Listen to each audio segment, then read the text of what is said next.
All right, everyone, we are back.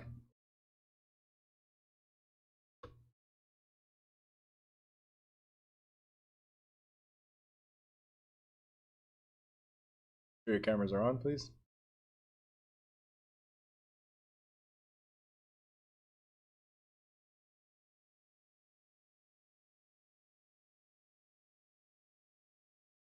Cameras. Nady, camera, Clenard, Juan, Danny, Philia.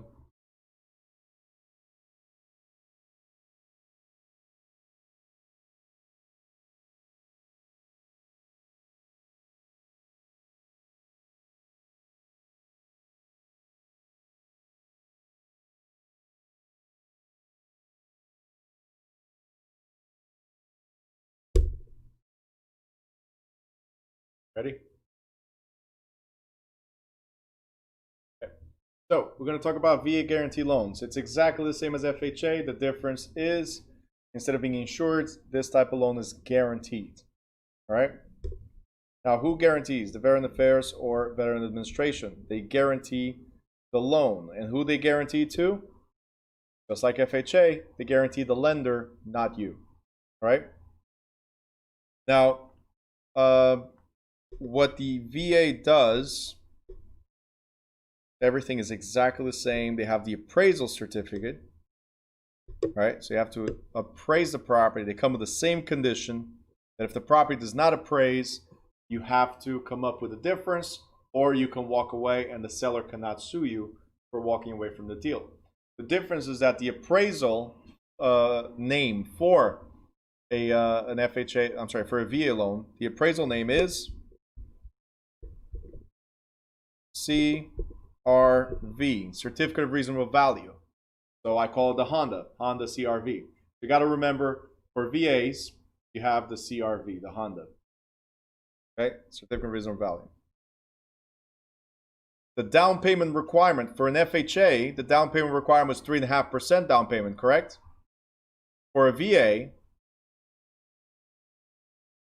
there is no down payment. So if you're a veteran, can you buy a house with no money down? Maybe, because you guys are falling into the trap again. Down payment and no money down are two different things. Down payment is towards the loan. We still need to pay for closing costs. We still need to have reserves. All right? So don't fall into that trap when you're dealing with clients. They cannot just have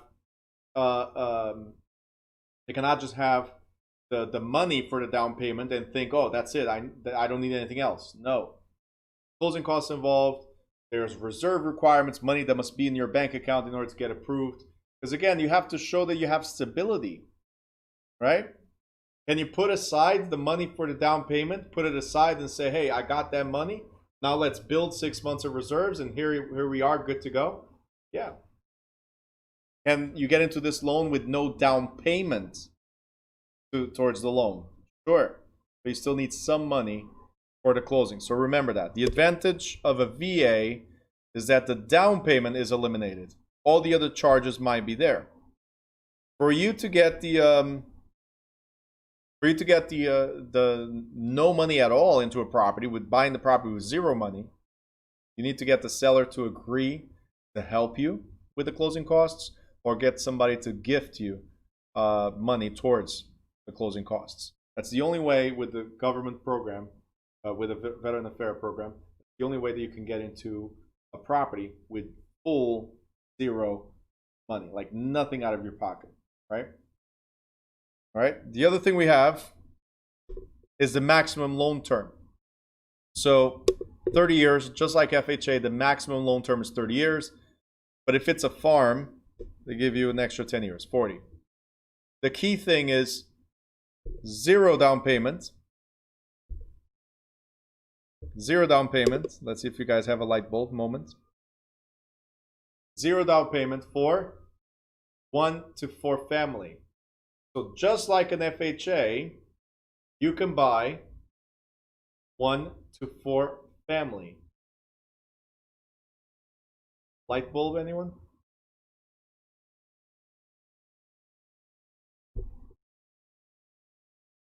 Maybe like this, with 0 down. Okay? Jump into the 4-family program. And I'm telling you this because it's 0 down payment.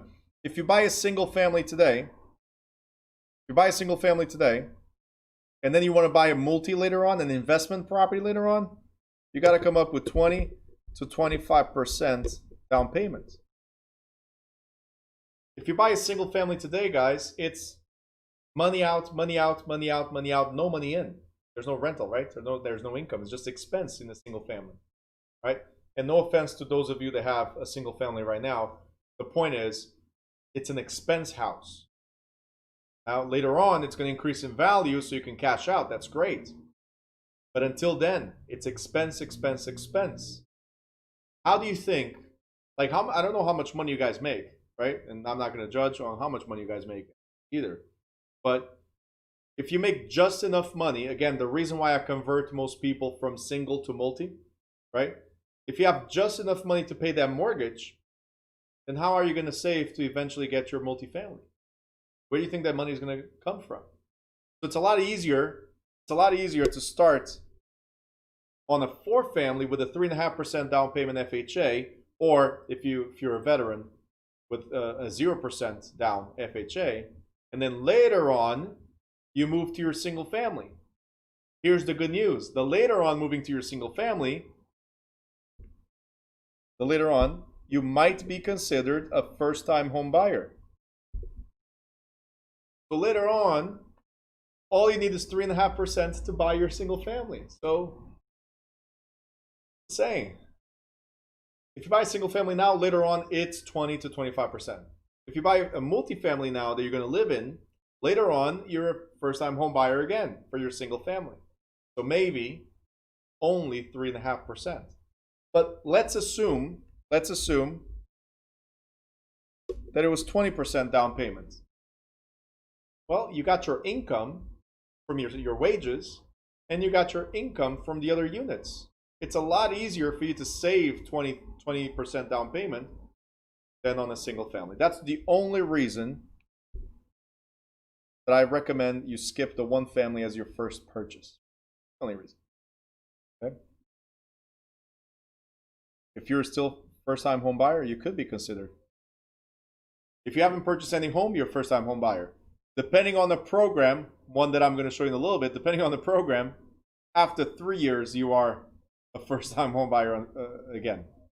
So every 3 years, you become a house virgin again. You can buy another one and another one. First time. That's it. Okay?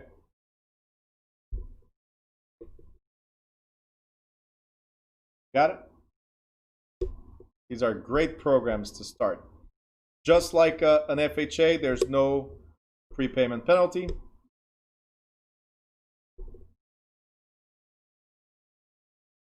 And that's it.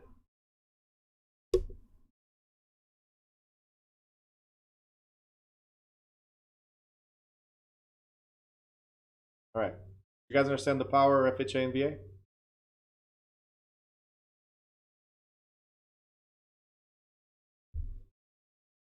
Oh, but I can qualify for a conventional. Sure, save it.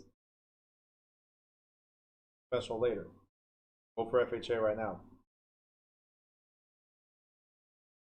If you want to buy another one, you could potentially get just 3.5%.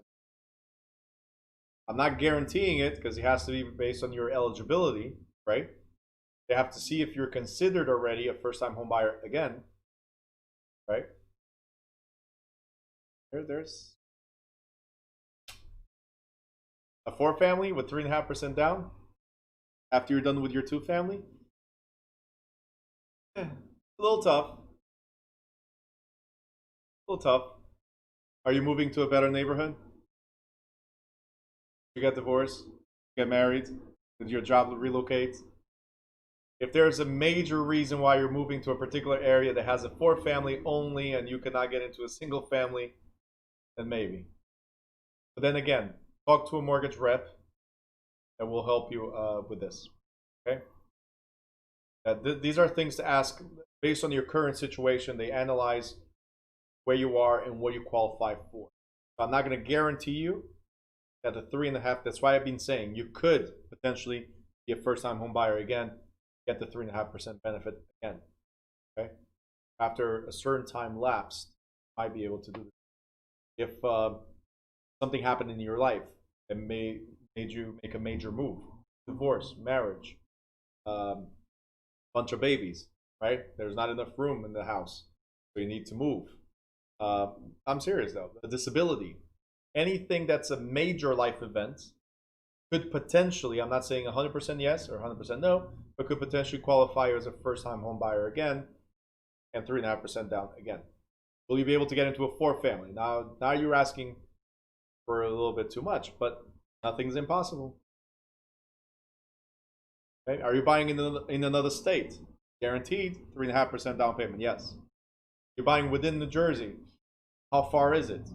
Are you moving into it? Because it's FHA, you have to move into that property. Okay, so things to consider. Yana, what if you want to buy more than one at the same time? All right, great questions. So a couple of years ago, you could have done that easily. Nowadays, it's a little tougher to get that done. Can you buy 2 homes at the same time? Technically, yes, but not very easy. Not as easy as before. Technically, yes. Are they going to be 2 FHAs? No. 1 FHA, 1 conventional. Technically, yes. Just very difficult to get it approved. Unless you're hiding it from the bank, which makes it even tougher because everything goes through a credit report, inquiries, a bunch of stuff, and then there's a closing. Matching the closings to be at the exact same time so it doesn't report on your credit is also tough. So getting it approved the right way will be the best thing. Okay? So, common loan structures. So the types of loans are conventional, VA, FHA, and so on. When we get to the New Jersey portion or the state portion, whatever state that we're addressing at the time, when we get to the state portion, then it will be, there are programs that are specific to the state that will help people, that are designed for people with low and moderate income. Okay? So right now we're going to talk about loan structures. Within these loans, all these types of loans, the loan structures are very similar. One of the things that we need to talk about is amortizing. So what is amortization? Okay? You guys remember what mortgage meant?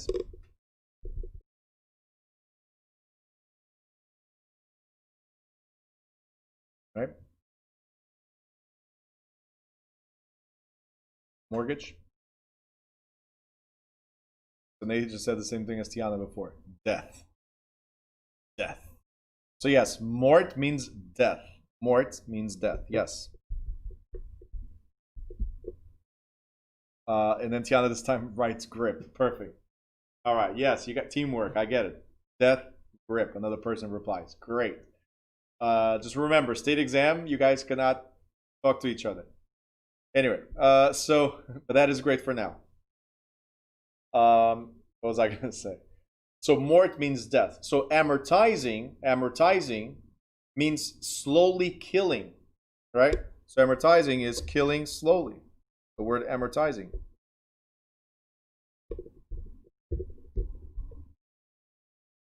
Slowly. But what are we killing? The loan. Okay, so we slowly killing the loan over time. Every time you make a payment on the financing of that mortgage, every time you make a payment, supposedly it's killing off a little bit of the principal and interest that you're paying. So the more you pay, or the faster you pay, the faster you kill the loan. Got it? The faster they have to release the grip on the property. Great. So amortizing or amortization is to kill it off slowly over time. And now, just for fun, I want to show you the power of one single letter. Who knows what that means?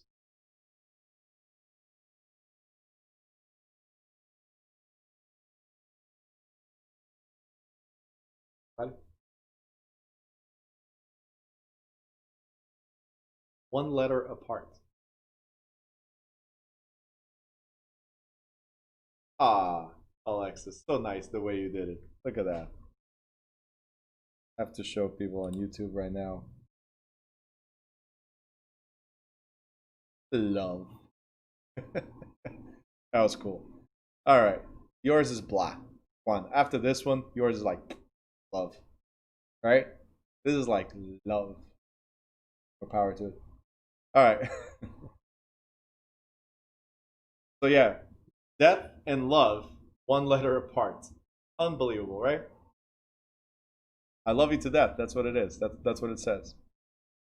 Isn't that what marriage says? Like, till we die? So over time, you're amortizing your marriage. You're slowly killing each other.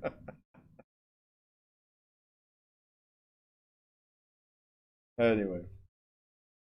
So Juan, next time you talk to Maciel, you go like, hey, you're amortizing me. I love you so much, I'm dying inside. Anyway, all right, back to this. There's different types of amortization, okay? A fully amortizing loan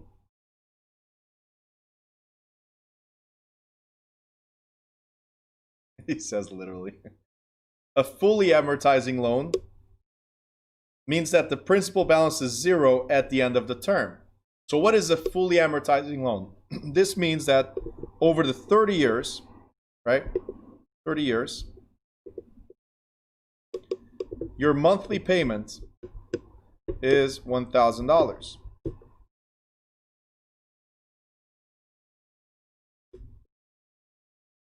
Over the 30 years, your monthly payment does not change. In fact, your final payments are still $1,000. That means that whatever you're paying right now is the same thing you're going to pay with your final payment. So the balance reaches zero. Okay, so fully amortized, balance reaches zero. Okay.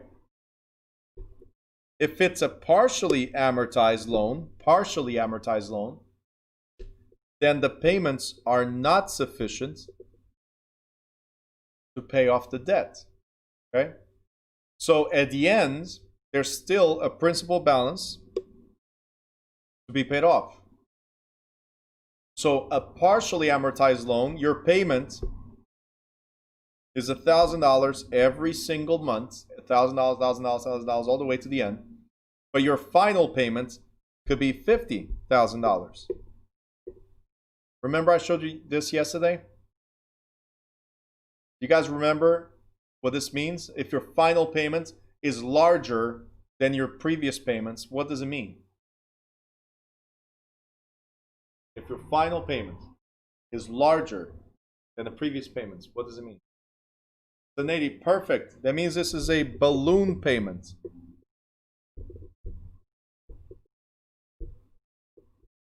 Correct. It's a balloon payment. It's inflated. It's larger than the others. So it's balloon. It's more. So this means that a partially amortized loan is also called a balloon mortgage. Why is it called a balloon mortgage? Because you're making smaller payments, and then your final payment is going to be large inflated payment. It could be $2,000 as your final payment. It could be $3,000 as your final payment. It could be $100,000 as a final payment. The fact that your final payment is larger than all the others along the years makes this a balloon mortgage. So a partially amortized mortgage, guys, does not pay off the principal balance the same way as a fully amortized. Fully amortized, your payments are constant, do not change, and it's enough to pay it off all the way to the end. A partially amortized, right? Partially amortized, you're partially killing off the loan, and your final payment has to be a larger amount than your original payments. Any questions on this before I move forward?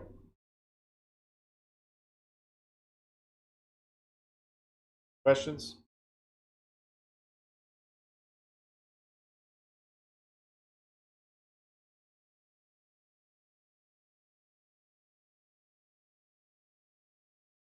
Questions? All right, cool. Next, we have negative amortized. Okay. So if amortization means to kill it off slowly over time, right? Amortization, an amortized loan, you're killing off the principal over time. If it's a negative amortization, instead of killing, we're reviving, right? So when I say negative amortization,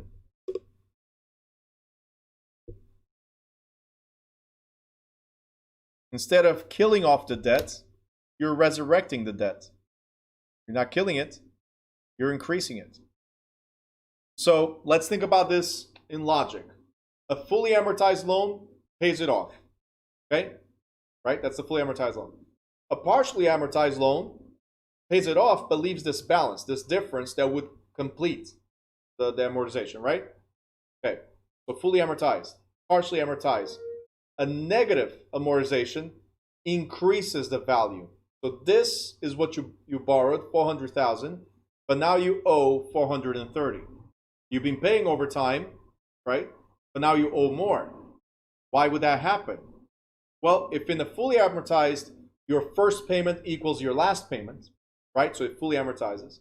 In a partial amortizement, your monthly payment or your first payment is lesser than your final payment. That means it's not amortizing completely, right? Then the negative amortization means that you're not putting enough for the principal or enough to cure even the interest. You're not putting enough at all. So the difference between paying interest, principal and interest, that difference is being added to the balance as you go.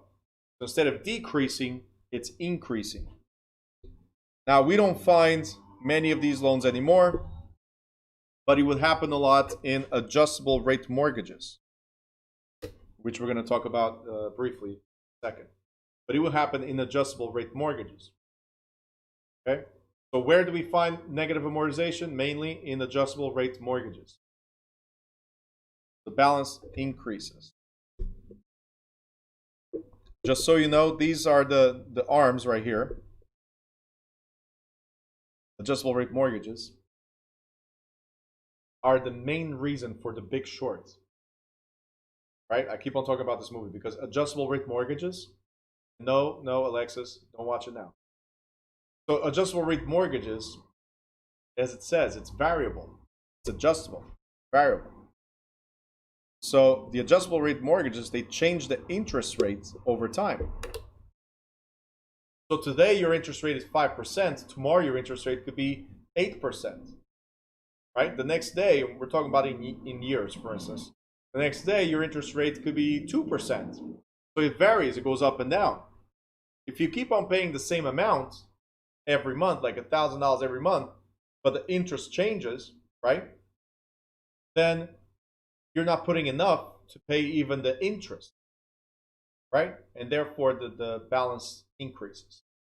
In 2006, 7, and 8, right? Well, it started before, but these 3 years, 6, 7, and 8, completed all the way. So 3 years completed. These arms or adjustable rate mortgage were being sold, right? Like hotcakes, like the best thing in the world. They were being sold to you like the best thing in the world. Anybody qualified for them, like that, right? Like I said before, if you had a pulse, if you're breathing, you qualify, right? Anybody qualify for them. And one of the features about the arms is that they gave you a teaser rate. And a teaser rate is a rate to say, hey, this is the best thing in the world. Fixed rates, they're paying 6%. Adjustable rate mortgages, you would pay 3% interest rate or 4% interest rate. And you're like, well, 6% over there or 4% over here, which one would you go for, right? So the teaser rate was luring people in and say, hey, I got a better deal than you, right? You go to your neighbor, got a better deal than you. I got 4%. How did you get 6, right? And people were jumping at it. And loan officers did not care. Realtors did not care either. They knew this was bad. They knew people would not be able to afford this, right? Because they change, right? So they had to explain. This is something that must be explained. You guys must know the difference between. If anybody comes to you with an adjustable rate mortgage, the first question is, How long are you staying in this property? First question, I'll tell you why. Because I love interest-only loans if I'm buying, fixing, and flipping. That's it. Because the first year of a mortgage anyway is interest. The second year of a mortgage is interest. The first 15 years of a mortgage is pretty much interest, right? So I'm okay with an interest-only loan. I'm okay with an adjustable rate mortgage, but use it for what it's intended, not for a long term, because we don't know what interest rates will be 10 years from now, 20 years from now, 30 years from now. Okay? You guys understand?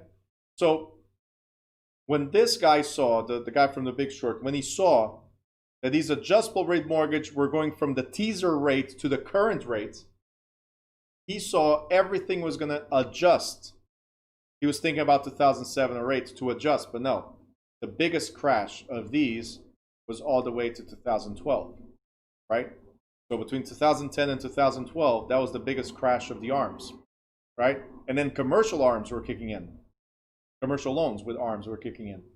So when everything reset, you went from the 4% rates to the then 8 and 9% rates. So imagine you're at 4 and all of a sudden, boom, 8, 9% rates. Do you think you'll keep on paying? I had a loan modification short sale or foreclosure prevention company at the time, and we started servicing attorneys because the law was changed where you needed to be either an attorney or a realtor to do those type of deals. So we became a processing company eventually, processing company for attorneys. And most people that had ARMs, the majority of people that had ARMs are now in foreclosure. Okay, the majority. Back then they said, I've been paying for 5 years and I owe more money than what I borrowed. I borrowed 400, I owe 500, 600, 700. No, I'm not paying anymore. And that's it. Some people wasted. I know a gentleman, unfortunately, he was 72 years old. He wasted his whole retirement, the pension he had. He wasted trying to keep up with the property to the point that he got sick, because stress is what gets us really sick. Not just what we eat, stress. To the point that he got sick, he got cancer. Now, he survived it, right? He never had any health issues in his life. All of a sudden, because of this, I can guarantee you it's because of this, cancer. He went through it. Luckily, he's still alive. Very thankfully so, right? But we were able to save his home. But people are really abandoning it, using all their money. Here's one thing I got to tell you that I told some people back then. Treat your house as a business. Don't fall in love with a house. Okay, it's great. Decorate it to make it a home, but don't fall in love with it. Because when you die, it doesn't go with you. That's all I can say. Right? And I saw this. My uncle, heart attack. Okay? Wind up in the hospital because of a similar scenario. Right? And he's the reason I got into helping people not to lose their homes. Right? He's the reason. Heart attack. I know a couple of people as I helped throughout the years. Over 400 people I helped back then. Throughout the years, a couple of people that got really sick and lost everything they had because the stress takes over your body, right? And I'm pretty sure you guys heard of this. I know I'm diverting a little bit from the class, but because of these things, and it will happen again and again and again, because they don't care about us; they care about money, right? So, and that's what I was telling you about Fannie Mae and how they painted the loans and all that stuff as good loans and all that stuff. They were just giving you loans, right? But I got into this. People lost their empire. There's this one guy, he had 5 properties, he lost them all. His surviving spouse, his wife, was left with nothing. Okay? I know a gentleman here in Newark, 37 homes. 37 homes. He has 5 now. Okay? And the only reason he has 5, he literally said, the banks want it, let the banks take it. He cashed as much as he could, right? And paid off the 5 homes that he still has, which is a good thing because liens are specific liens, if you guys remember. They're specific against that one house. You can't come after the second house. He cashed as much as he could from those other properties, dumped it, and paid off his house. The other 5. But he couldn't, because of these adjustables, he couldn't pay. He said the bank wants it, come and get it. No problem. And then for investors, the good thing and the bad thing about it, that some people, again, because of these loans, that's why you guys need to know the loan structures and be able to talk to people about them. Some people of the properties that I bought here in South Newark, right? Some people literally be, and all over, not just South Newark, but I bought them mainly in South Newark. But the one here I had, the last one I sold in Ironbound was destroyed too when I bought it at auction. Some people were like, bank wants it. Not a problem. I'm going to take everything. I'm going to strip this property. They took the copper, they took the appliances, and even AC and everything. You were lucky there was 4 walls. You were lucky there was still a roof. They took as much as they wanted. Fine. They're not helping me. Fine. Taking everything. Now, for you, you might feel like Ruth just said, oh my God, right? As an investor, it sucks because I'm buying a house and I have to redo everything, right? For the bank, they really don't care. That's why they have insurance. Oh, that's what you did? No problem. Hey, insurance, pay this. They don't care. They're insured more than you can think. They get paid 6-7 ways till Sunday, right? They get paid so much. These adjustable rate mortgages are intended for short term. Let nobody please get into an adjustable rate mortgage for a 30-year. Explain to your clients. It's our job. We're consultants. Long story short, we are real estate consultants. It's one of our primary jobs is to help somebody negotiate the loan. So you have to know adjustable rate mortgages are not intended for long term. 5 years max, because that's the teaser rate usually. The teaser rate is locked for 5 years usually. Okay? That's it. Anything beyond that, you want a fixed rate loan, not adjustable rate loan. You want a fixed. Because fixed you predict for 30 years, it's 5%. For 30 years, it's 2%. For 30 years, it's 10%. It's predictable. Where adjustable rate mortgages, they're variable. Interest goes up and down, so they're always changing. Even though they lock in periods of like incremental interest rate increases, right? They lock in periods or adjustment periods, like 6 months, 1 year, like every year it changes, or every 6 months it changes, right? Even though it's based on that, still, this month, next month, and for the next 6 months, I know what I'm paying. But the interest rates are changing. We're at all-time low. If you get into an adjustable rate mortgage now, we're at an all-time low. What do you think the mortgages are going to be in 20 years from now? Do you think they're going to be at 2%? 3%? No. Most likely they're going to increase to 4 to 5 and so on. So understand clearly, please. I beg of you, understand clearly. Adjustable, short term. Interest only, short term. Fixed rate, yeah. Long term. That's home ownership right there. It's fixed. Okay? Please, let's not help people get sick. Let's help people make money. That's why I keep on talking about FHA, VA, for family, fixed rate loans. Perfect. Take advantage of it. Okay? You guys with me? You got it? All right, so I make sure. Sorry, I got really passionate about that because I saw what happened in 2009, 10, and so on. Yeah, and I love it. And I saw what happened to, again, family. I saw what happened to people that I was helping. And I see what's happening now. Over 3 million foreclosures were just filed. Okay? Banks are not helping. They don't care. They're in for the money. It's a business. Okay? So you must care. And money will come. Get referrals. I got a call the other day from somebody I haven't spoken to in 5 years. But because I helped them back then, called me up. No, if I'm going to do with anybody, buy a house, it's going to be with you. I'm ready to get back in the game. Help. If you don't get the money now, you'll get the money later. I can guarantee you. Okay? I don't know what type of realtor or what type of person you are, so but I'm letting you know what I believe to be the best thing. Okay, educate first, sell second. Now, senior and junior loans. Well, you guys already know this. Something that's senior is first, something that's junior is second.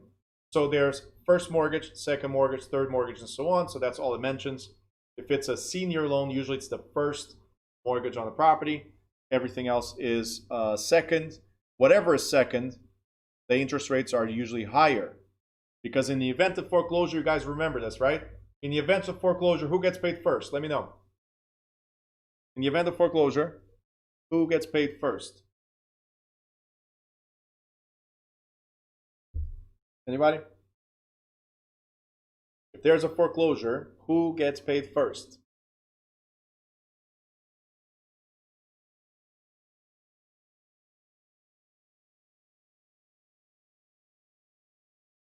Okay, Shanice, you kind of did well, kind of, but I'm going to give it to Yanitza. Okay? Who gets paid first? Taxes gets paid first. Who gets paid second? Let me know in the chat. Who gets paid second?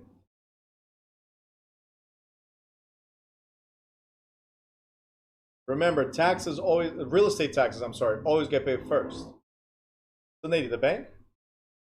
What if there's 2 banks? What if there's 3 banks? What if there's 10 banks? Okay? All right, so I'll take whatever Shanice said right now. I meant to switch them around. So, first is taxes, and then it's the first to record. So, Sanady and everybody else, your thought process is correct. It is usually the lender, the bank, right? But what if there's more than one mortgage? We just talked about it here. There's, right? There's senior and junior loans. So there could be several banks, could be several lenders, right? In times of foreclosure, who gets paid first? Real estate taxes. Not even IRS, is real estate taxes get paid first. Municipal liens get paid first. Everything that's a municipality gets paid first. Then it's by order that it was recorded. So whoever recorded first is the first mortgage. Whoever recorded second is the second mortgage, and so on. So there's the first lien, second lien, third lien, right? But there's superior liens and there's junior liens. Superior to all, doesn't matter when you record it, superior to all is real estate property taxes. Okay, so this you have to remember, guaranteed state exam question or your money back. Okay, it's taxes, real estate taxes, not federal taxes, not income taxes, real estate property taxes first. And then it's based on whether you were the first loan or lien to get there or second loan or lien to get there. Got to remember that. Anna, perfect answer.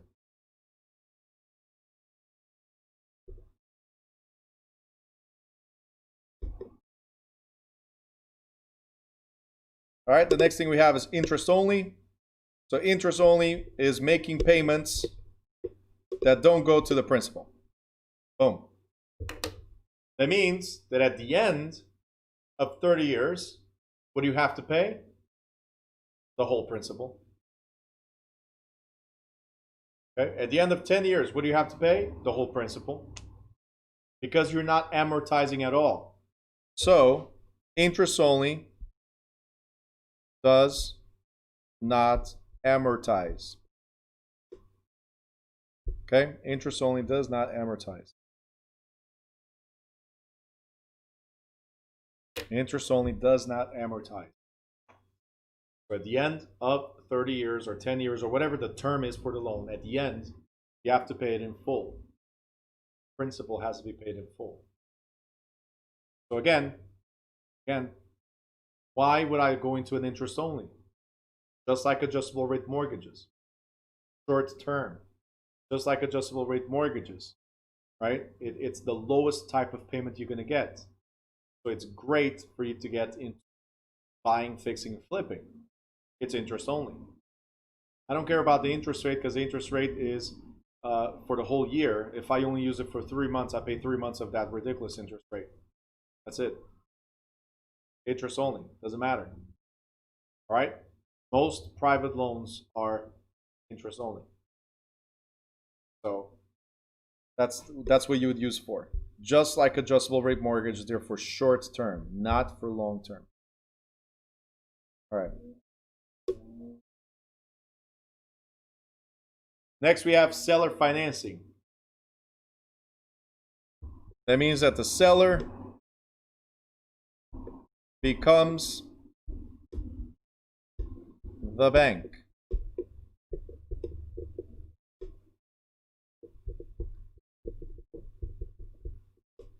So seller financing, instead of you going to the bank, you make an arrangement with the seller.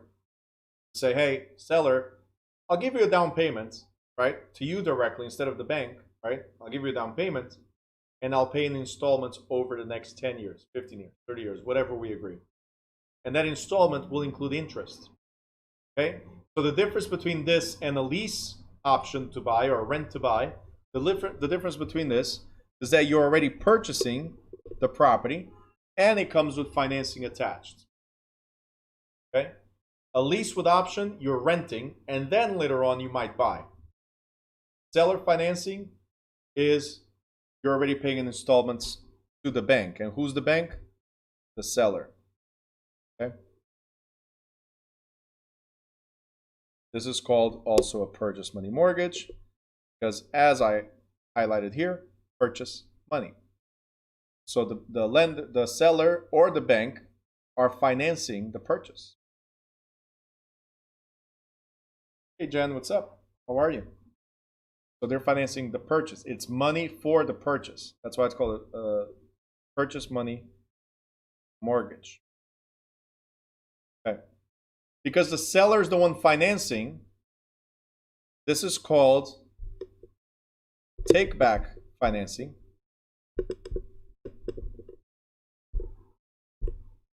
And why is it called take back? You guys remember there's two documents involved with a mortgage. There's a promissory note and there's the mortgage, correct? Two documents. So, who's the mortgagor? Who's the mortgagor? Did not tell you I was going to repeat this a bunch of times?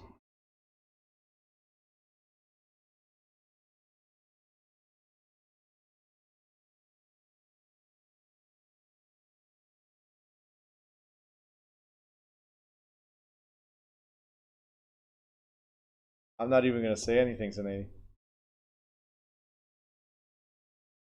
There's two E's in your answer. There's two E's in your answer. So that's the mortgagee. For everybody else, you had it right. It's the owner. If the seller sells, right, are they the owner? No, the borrower becomes the owner, right? So the reason why it says take back, is because the mortgagor, which is the borrower, which becomes the buyer, the owner, right? The mortgagor gives up the house to the lender, correct? To the mortgagee. So the seller takes back the house in the form of a mortgage because the buyer or borrower gives up the mortgage to the seller. Okay?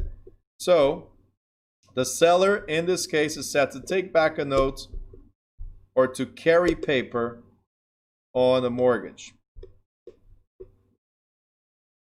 Okay? And purchase money mortgage may be either senior or junior liens. Okay? So mortgagor, OR, owner. OR, owner. Mortgagee receives the property.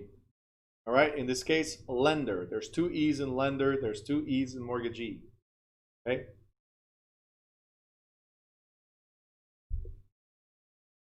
It's okay, Sinead. You can breathe. You can breathe. It's okay. You have plenty of time to learn this. Plenty of time. There's still another two. But no, another one.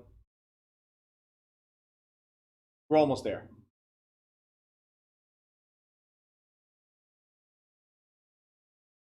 Anyway, so you have a week and a half to go. Just do what I'm telling you. Okay? Wow, that was such a low blow. Danny, did you read that?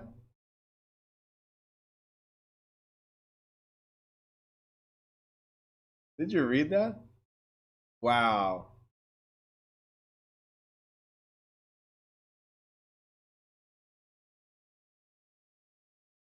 These people from Irvington, I tell you.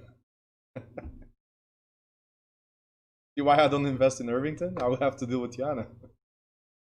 Savage, yeah. There you go.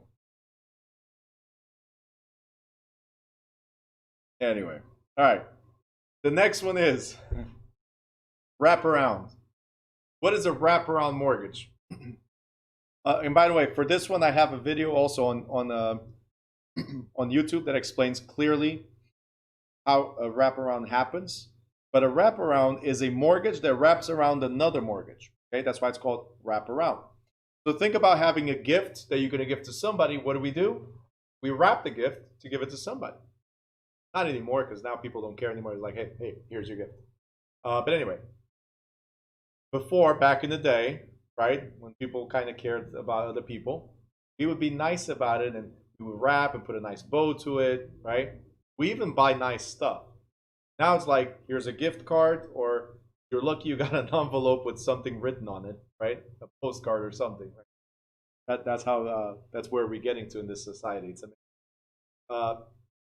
But a wraparound is like wrapping around a gift. You have something there, and then you come and wrap it. So in a wraparound mortgage, I have my mortgage with Bank of America, and I'm the seller.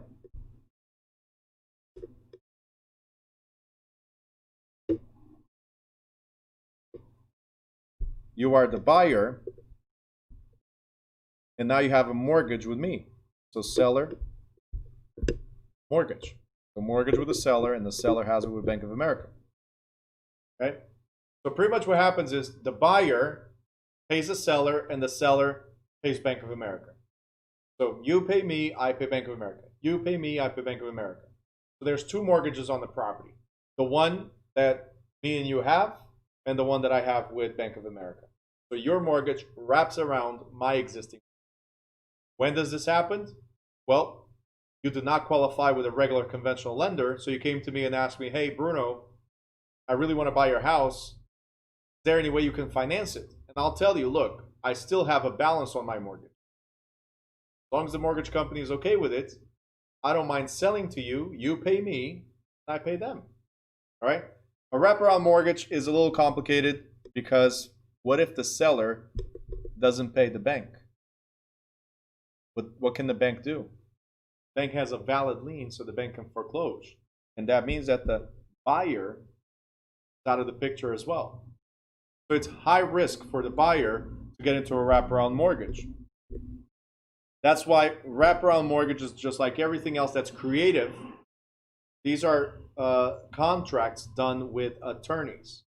We can still get involved, we can still make the money on the sale, but attorneys draft the contract because you want a protection, right? The buyer wants a protective clause.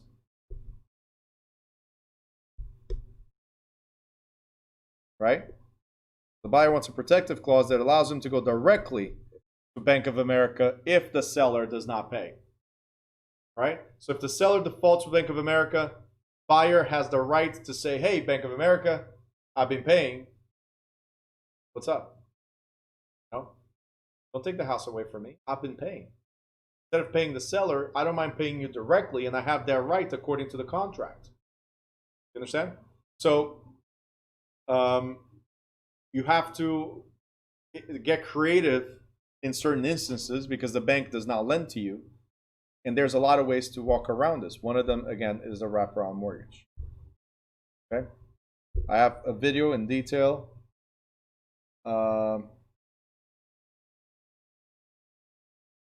Okay, the video's in detail on YouTube regarding wraparound mortgages if you want to go over it.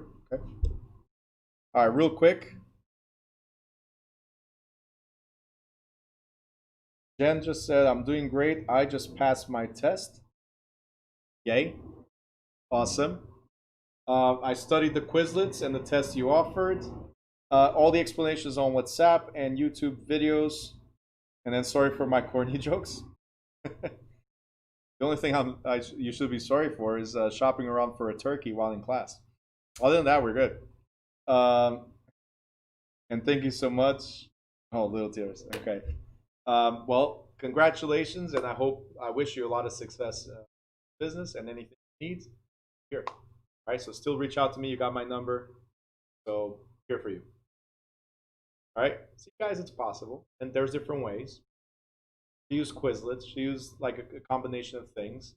She harassed me a bunch of times, sending me a bunch of messages like, Bruno, answer this, Bruno, answer that, right? So that's it. It's possible, right? All right, cool. Next, we have contract for deed. What is a contract for deed?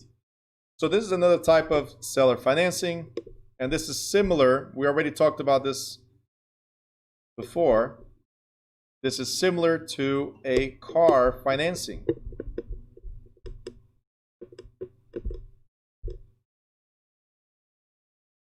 Car financing, right? Because with car financing, guys, with car financing, we get the title at the end, right? So contract for deed already says I'm contracting you with a seller in order to get the deed. So same thing, title at the end. That's it. Contract for deed. I buy the house, I move into the house, I pay the seller in installments, but instead of the seller giving me the title right away, they only give it at the end once I finish paying it off.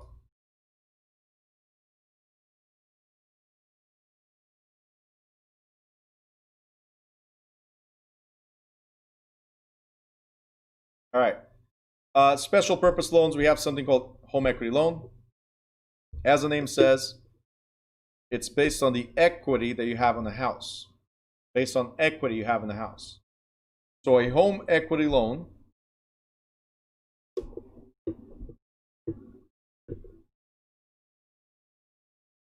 I call it HEL. Okay? There's nothing wrong with a home equity loan per se, because hey, you've been paying it off, right? You're paying the mortgage and it pays off. Because now you have equity to borrow against, to have more money. Okay? I just prefer another form of it, another variation called HELOC. So a HELOC is a home equity line of credit. Okay? So home equity loan, you have to take the money out and you have to pay back based on $100,000, for instance. A HELOC is the same as a credit card of the same value. So let's say I have $100,000 equity that the bank is willing to lend me on. With HEL, home equity loan, I take the $100,000, but then I'm paying interest, a higher interest of 9%, 10%, whatever. I'm paying interest on $100,000. Whether I use the money or not, I'm paying interest. A home equity line of credit functions like a credit card. They're going to give me, let's say the equity I have is $100,000, right? This is like your credit card limit. Do I have to use $100,000? No. If I only need $10,000,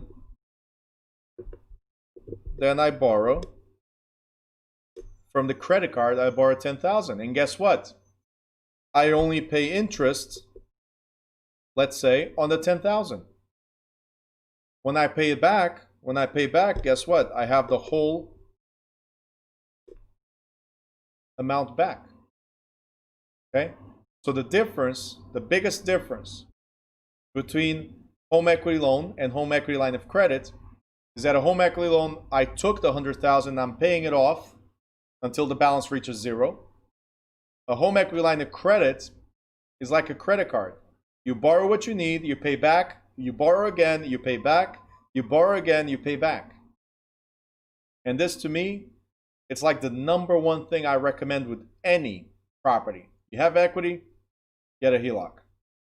You can use that one property to buy multiple properties. You can use that, same with equity loan, but the thing is you pay it back and you can use it again. You pay it back and you can use it again. Just saying. Use your one property, the first property, to build your empire. Use your first property to buy your second, third, and fourth. And this is where the 4 families come in, because they build equity way faster. They can help you buy more. Then you can tell your job. Okay? So HELOC for me is one of the best things. That's what I've been using for years. Best thing so far. In my opinion, okay, so my strategy works this way. Could be different, so this is the caveat, this is the warning. Doesn't mean you're going to be successful with it. For me, it's been working. Okay? There's tax consequences, obviously, with everything, so always talk to a CPA. Right? So the quick disclosures. And if you don't do it the right way, nothing works anyway. Simple as that. Doesn't matter what strategy people present, or investors, or these groups that you'll participate in. Every single strategy works as long as you do it the right way. Okay? Simple. Just like this right here, studying. Everything works. Got to find the way that works for you. Do it the right way. All right. Package loan. As the name says, there's a package. Right? It's like having the McDonald's. Like you go to McDonald's and they ask, do you want the meal? Yeah, I want the meal. I want the burger. I want the fries. And I want the Coke. Right? In a package loan, you're getting the meal. Because you're financing the purchase, right, of real estate and personal property. So this happens when you have, for instance, a furnished condo. It's already furnished. Already has everything in there. You know how sometimes they do the there's a model home, right? And you look at it like, wow, this is amazing. This is exactly how I want it. In fact, forget all my furniture. I want this, whatever it is here, called staging. They staged. You liked it. You buy the house and you buy the furniture. If the lender finances the whole thing, the purchase of the house and the purchase of furniture, appliances, and everything else, then now you have a package loan. Okay?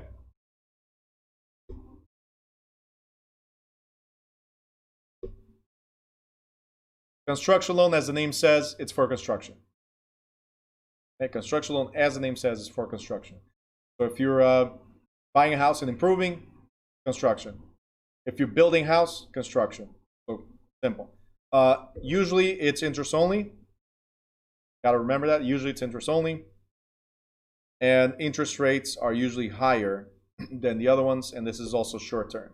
So key things, interest only, short term, higher interest. Because there's risk.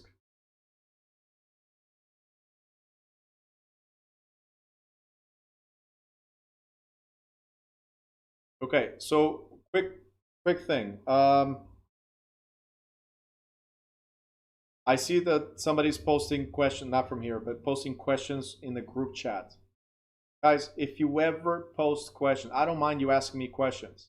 That's what I want you to do. But don't post questions like copy and paste like he's doing right now, and I'm going to have to address it again. I already spoke to him about this. Don't copy and paste like whatever you had from the exam, like or whatever Quizlet or whatever. Don't just copy and paste. Try to understand the reason behind it, right? Because he's copy pasting in the question marks. Try to understand the reason behind it and ask me, right? When you put the question, ask. I thought it was this. Why is it that? Ask something specific so I know how to address what's confusing you. Otherwise, I have to come with a whole explanation of how the question is done. Right? But that doesn't mean that that's what was your problem. You understand? Ask me what your confusion is. Like Bruno, I was reading it on question. This is like question 17, right? From his exam. I was reading it and then I don't understand how you got to this number based on this or based on that. And that's the only way I can help you. If I give you the answers for everything, if I break down the answers for everything, it's not helping you. I need to know what's happening to you so I can see what's blocking you and try to release that block. You guys got it? Any questions? Try to be more specific of what your question is. Next thing here is bridge loan. So what is a bridge? A bridge connects 2 points, right? That's what a bridge loan is. So a bridge loan helps people that are selling a home, for instance, and buying another, right? Helps people bridge that gap. Also helps for short-term construction when you need to move from one place to another, from one loan to another. A bridge loan or swing loan or interim loan, which is in between loan, right? Usually it's also interest only, no more than 6 months. But a bridge loan is really just to help you move from one point to another right away. So it's to cover a gap in financing between one and another. Okay, so bridge loan. Participation loans, this usually happens with insurance companies, lenders, sometimes they ask you for this, is where they participate in equity. So participation loan is where I'm going to say, hey, yeah, I'm going to lend to you. But there's a condition. And the condition for me to lend to you is that I become part owner, and you probably have seen this in all cities have this. Not only do I become part owner, I want my name slapped on that building. Have you seen Prudential? Have you seen PNC? Have you seen AIG, Bank of America buildings? Doesn't mean it's their building, but they might have equity in the property, and the condition was that free advertisement. Like, you do the construction, you get the rewards, but I want my name there, my building in that sense. Okay, so it doesn't necessarily mean that it's their building. They're leveraging their name to get equity and participate in the loan.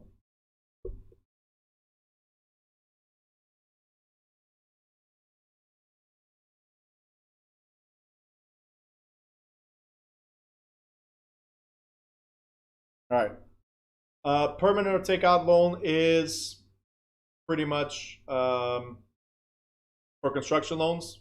So at the end of the loan term for the construction, they say, hey, you have to get out, right? So you have two options. You sell or you get permanent financing after that. You convert from a construction loan to a permanent loan. That's what it is.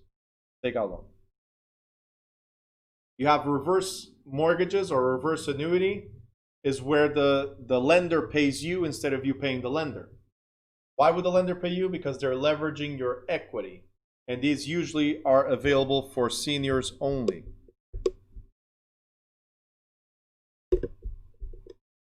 So they get an annuity, and what annuity means is they pay you as long as you're alive and living in that property. Once you die, they take over the property. If you sell, well, you don't get anything from the property because they exhaust your equity. So pretty much they're piggybacking on your equity, like a reserve, piggybacking on your equity to get more money, to lend more money. That's why they pay you instead of you paying them. The problem with these, again, is that you lose your home. It doesn't go to your heirs, right? The bank will sell in order to satisfy the rest of the debt. Okay. And the other one is the blanket loan.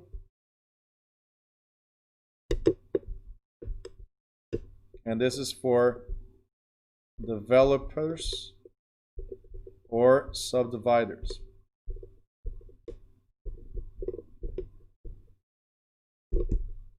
Is when you buy a big piece of land, you cut it into multiple parcels, right? And it covers or blankets the whole thing as you're selling each one. Okay, so blanket loan. It covers multiple parcels. So one, because usually a mortgage is for one parcel, right? It's a specific loan. A blanket loan, if you see a blanket mortgage or blanket loan, is strictly for developers or subdividers as they're developing or cutting the pieces of land, selling them individually. So again, blanket loan, multiple parcels. This is some information if you want to know more about the particular loans are available. And do you have any questions that you want to address?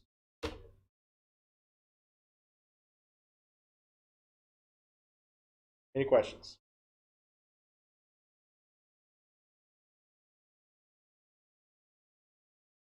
Going once. Twice. It was an easy chapter today, right?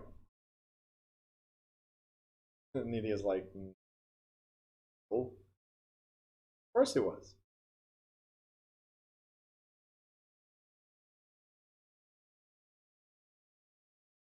YouTubers, do you have any questions? Let me know in the chat right now. Zoomers, questions, let me know in the chat.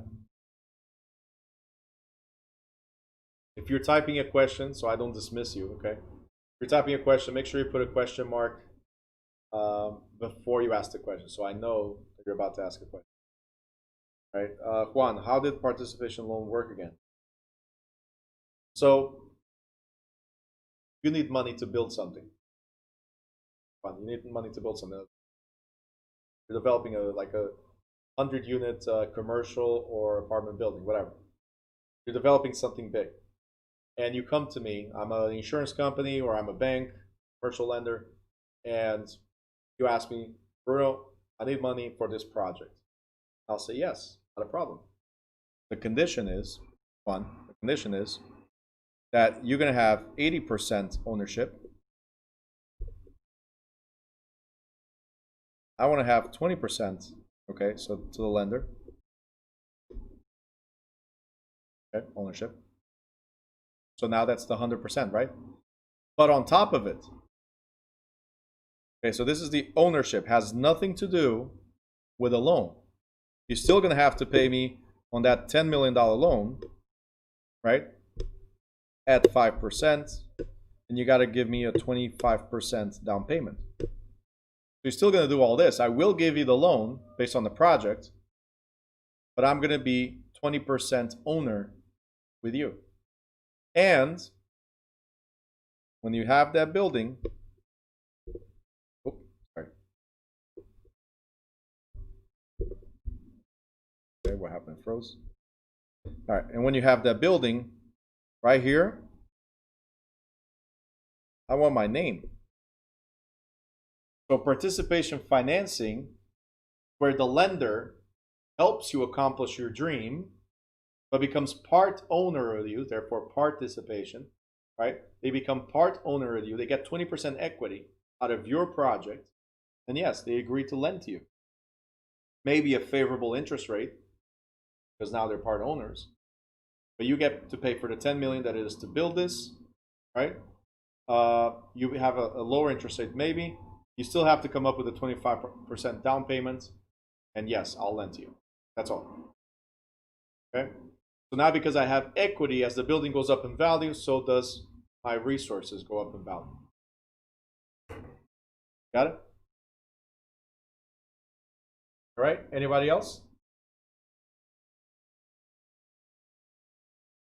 Going once. Twice. All right, sold the highest bidder. All right, guys, so hope you enjoyed today's class. If you guys have any questions, reach out to me. If not, then I'll see you on tomorrow, Saturday, right? So I'll see you guys tomorrow. So I'll see you guys on Monday. So I hope you enjoy your weekend. And again, I'm available over the weekend as well. Anytime, 24/7, send me messages, and I will answer as soon as I get to them. Have a blessed weekend. Bye, guys.